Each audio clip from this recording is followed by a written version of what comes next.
This is me messing around with the Leap Motion for the first time. The Leap Motion is this device right here.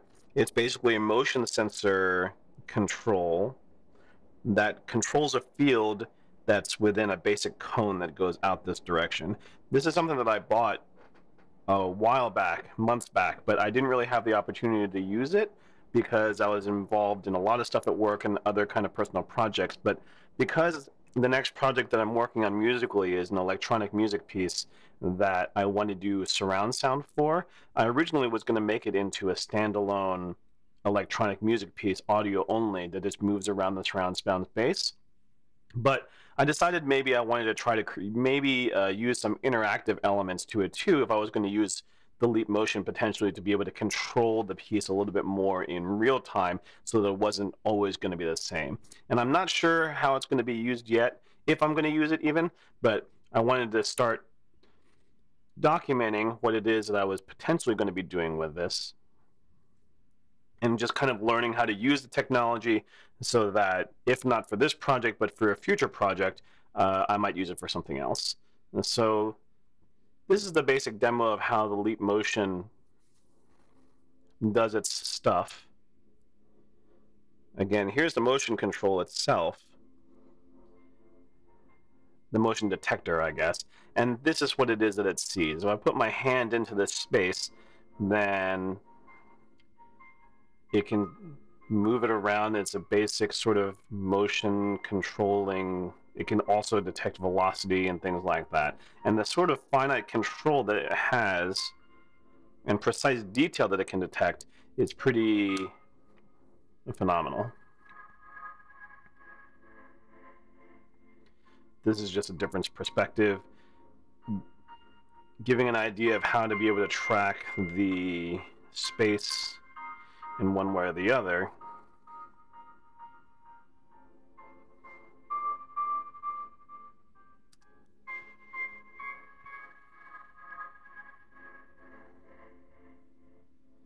And this is a representation visually of what it is that it sees out of my hand. And you can see that how well it tracks individual finger motion is pretty precise. And it tracks things basically on an X, Y, and Z plane, and you can create some pretty nice, intricate sort of motion if you wanted to. Let me make sure I'm still in frame here.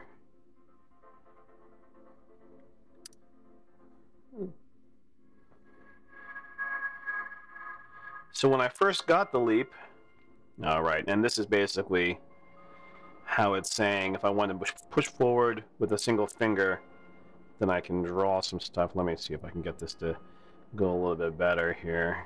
Move forward in order to draw. I'm not actually going to get that to work that great because my space isn't really that great for this, where it is I'm using this right now. There we go.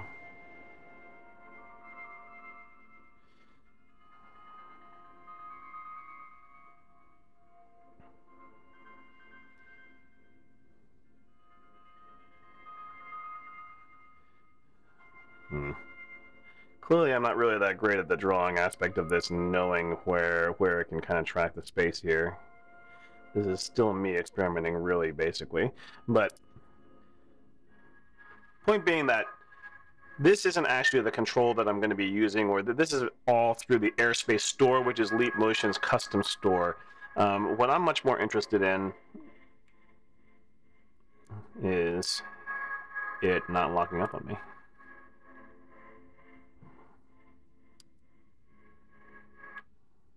Okay, there we go, sorry. Is how this stuff is actually translated into data.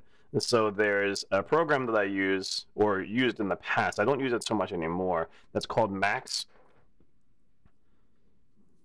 which is basically a interactive music program which can take MIDI signals and can take audio signals and can take video signals and turn them into raw numbers, and therefore you can translate that into things that you can manipulate and change. And there's all these objects here. I won't go into a big thing about Max right now, but the big thing that, as it relates to the leap, is, if I open up the help for the, you probably can't see this very well, we'll see how this translates, is that there's an object that's already been created for the leap motion in Max.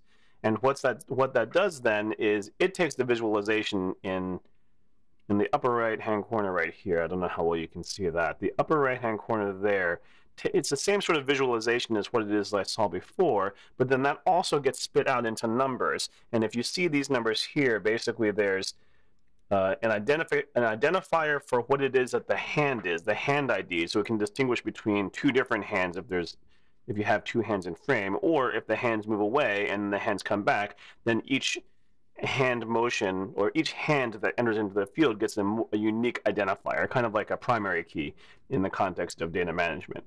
Then I have here two different data points that are happening here. One that deals with the palm and the readings of the palm, and one that deals with each individual finger that it's tracking. And that stuff is basically being tracked by its position in an XYZ plane, sorry, the direction that it's moving in an XYZ plane, the velocity of which it's moving in the XYZ plane, and then something that's called normal, and I'm not quite sure what that normal stuff is. So all this data that happens from a finger perspective and from a palm perspective is being spit out in real time. Actually, it's being spit out in every 10 milliseconds, which is something that can be defined. If I want to try to get it so that if I don't need to track it at that sort of level and I want to save on CPU, then I can make that metro happen less frequently. Basically say, I just want to track where the hands are every second or every half second.